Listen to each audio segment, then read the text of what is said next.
जो अपने कदमों की काबिलियत पर विश्वास रखते हैं, जो अपने कदमों की काबिलियत पर विश्वास रखते हैं वही अक्सर अपने मंजिल को पाते हैं, वही अक्सर अपने मंजिल को पाते हैं। हेलो दोस्तों, आप सभी का स्वागत है आपके अपने यूट्यूब चैनल GKGS मस्ती 2.0 चैनल पर।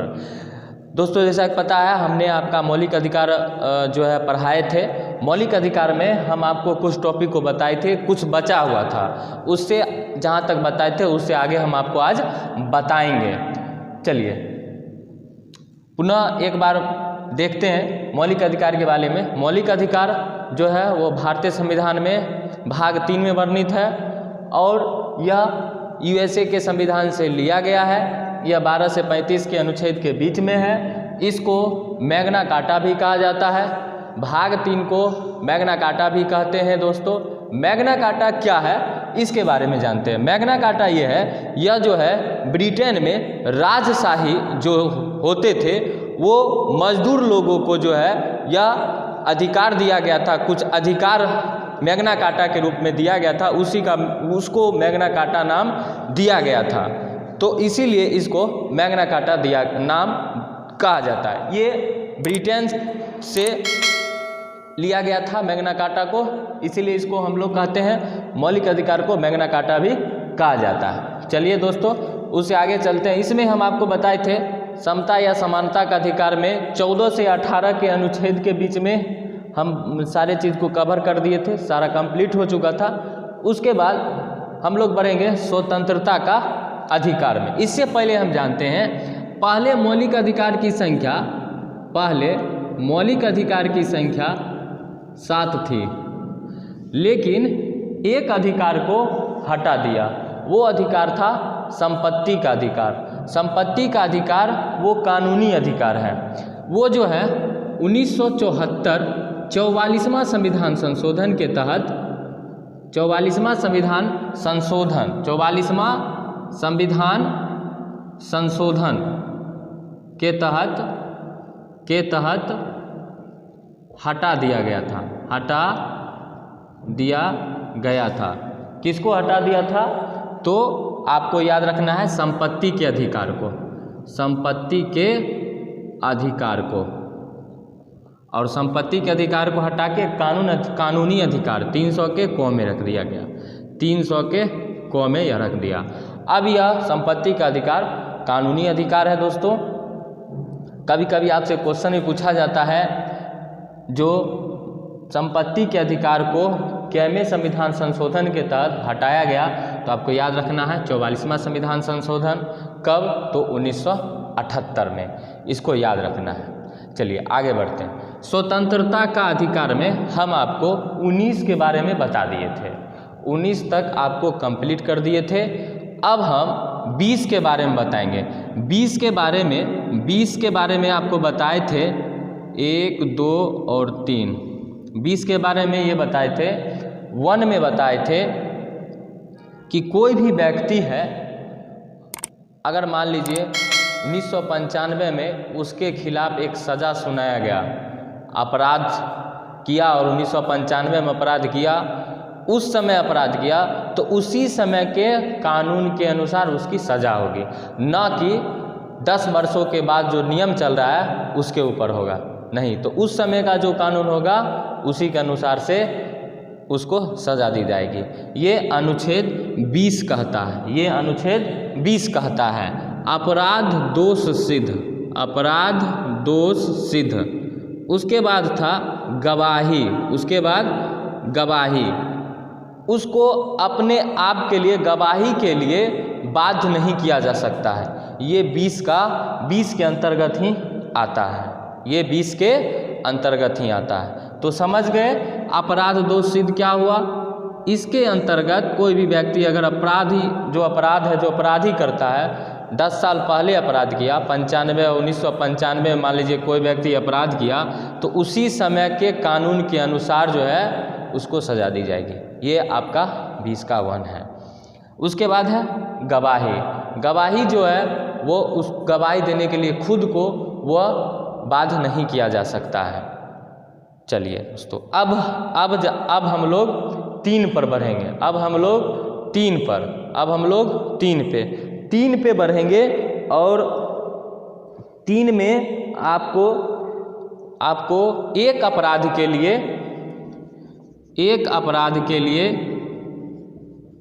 एक ही सज़ा दी जाएगी। यानी कोई व्यक्ति अगर मान लीजिए एक बार एक अपराध किया है तो उसको एक ही बार सज़ा दी जाएगी, एक ही बार सज़ा दी जाएगी। एक अपराध के लिए एक ही बार उसकी सज़ा दी जाएगी। चलिए दोस्तों, अब हम लोग आगे बढ़ेंगे। ठीक है,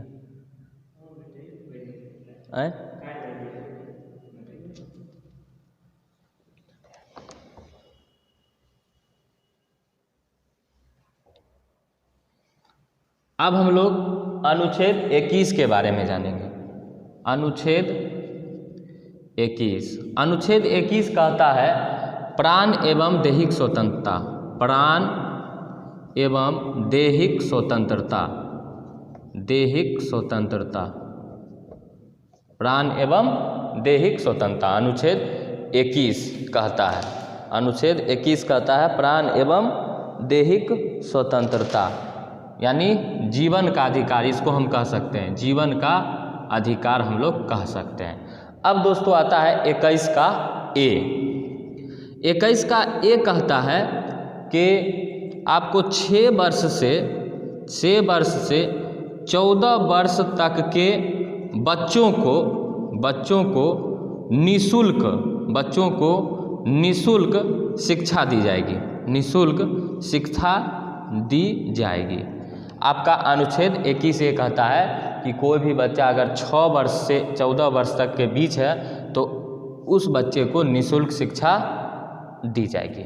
21 का ए कह रहा है आपको। जैसे बहुत सारा चीज़ ऐसा है कि संविधान में हमको 21 के तहत हमको जैसे स्वच्छ पानी पीने के लिए स्वतंत्रता है, स्वच्छ वातावरण में रहने की स्वतंत्रता है, ये सारा स्वतंत्रता हमको आता है स्वतंत्रता के अधिकार में।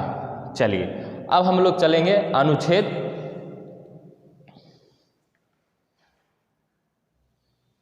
22 में। अनुच्छेद 22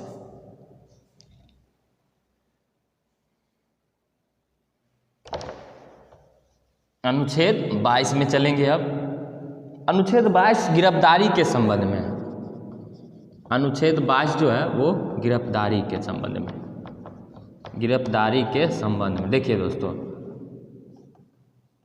कोई भी व्यक्ति का जब गिरफ्तारी होता है यानी पुलिस पकड़ती है तो उसका ये अधिकार होगा, वो अपने मौलिक अधिकार का वहाँ पे प्रयोग कर सकता है जो भारतीय संविधान में आपको लिखा हुआ है।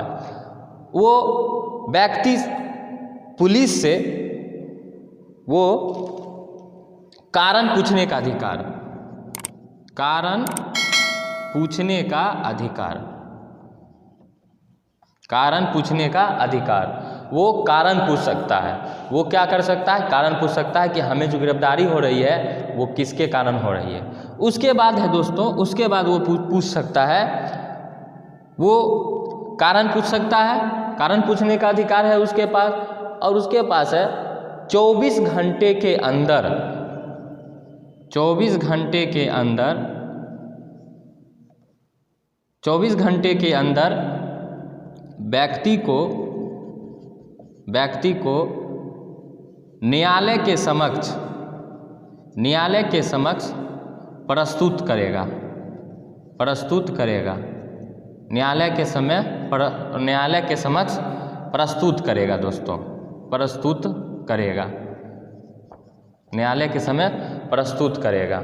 इसमें एक और चीज़ है, आवागमन में जो समय लगेगा उसका कोई इसमें एंट्री नहीं किया जाएगा कि 24 घंटे का है और 24 घंटे के अंदर में उसको न्यायालय के समक्ष उसको प्रस्तुत करना है, लेकिन आवागमन आने जाने में जो समय लगेगा इसके लिए इसमें एंट्री नहीं किया जा सकता है, इसमें एंट्री नहीं किया जा सकता है।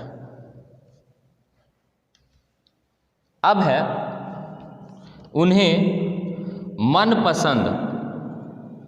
मनपसंद कानूनी सलाहकार लेने का अधिकार है, कानूनी सलाहकार लेने का अधिकार है। उसको अपना मनपसंद वकील को भी वो रख सकते हैं, मनपसंद वकील को भी वो रख सकते हैं। ये अनुच्छेद आपका 22 कहता है। तो आपका स्वतंत्रता का अधिकार के अंतर्गत जो 19 से 22 है आपका कंप्लीट हो गया। अब हम लोग चलेंगे शोषण के विरुद्ध अधिकार में।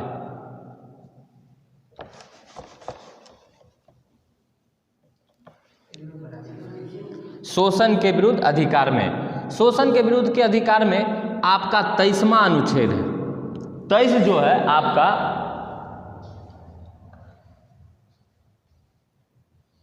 23 जो है आपका मानव व्यापार, बलात्सर्म पर रोक।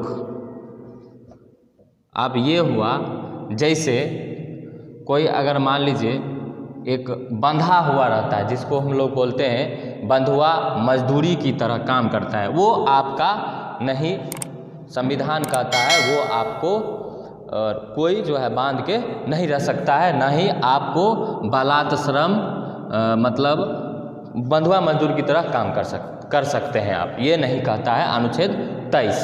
अब चलते हैं हम लोग अनुच्छेद 24 पे।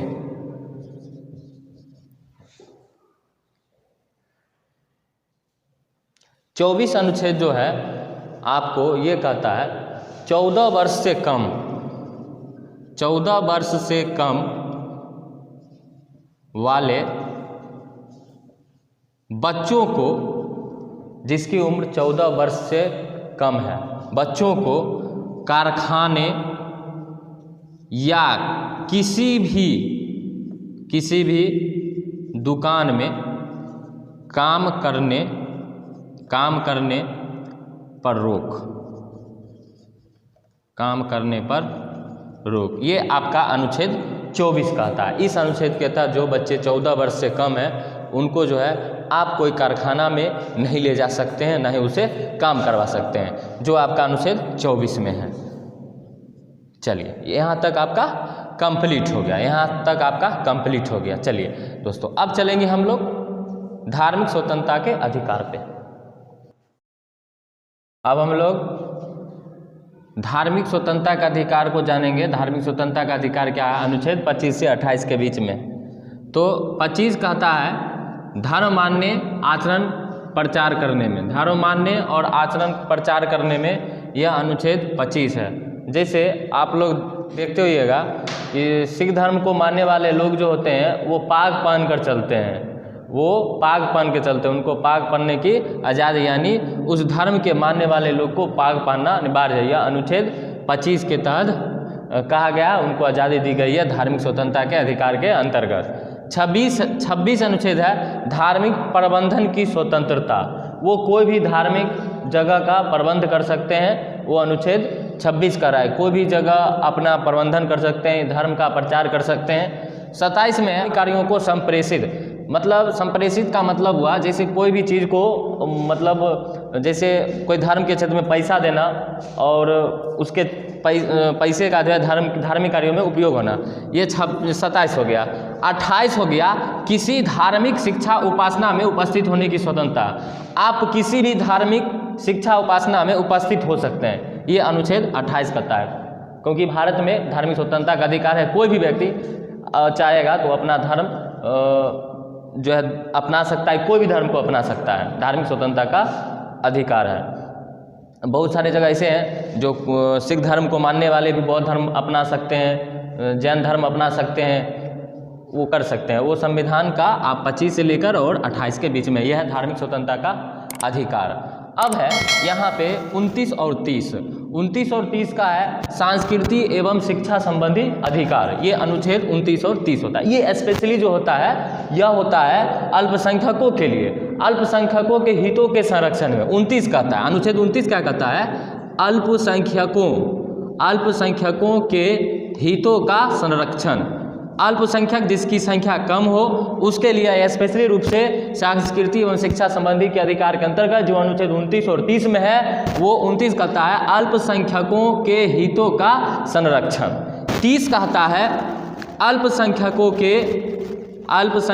के शिक्षा संबंधी संरक्षण या शिक्षा संबंधी संरक्षण कर सकते हैं। वो अपना जो है शिक्षा के क्षेत्र में अपना जो है योगदान दे सकते हैं और उसकी जो है सहायता कर सकते हैं। संरक्षण अल्पसंख्यक में शिक्षा संबंधी संरक्षण, वो अपना हर संभव शिक्षा के क्षेत्र में वो अपना प्रचार कर सकते हैं शिक्षा संबंधी संरक्षण में अल्पसंख्यक के लिए। चलिए दोस्तों, अब हम लोग आगे बढ़ेंगे। अब कहता है अनुच्छेद 32 जो आपको 32 अनुच्छेद 32 संवैधानिक उपचारों का अधिकार, संवैधानिक उपचारों का अधिकार, ये अनुच्छेद 32 है, ये अनुच्छेद 32 है। अब देखिए, आप कहिएगा कि अनुच्छेद 32 हो गया, अब अनुच्छेद 31 क्या है? अनुच्छेद 31 हो गया, हम आपको बताए थे जो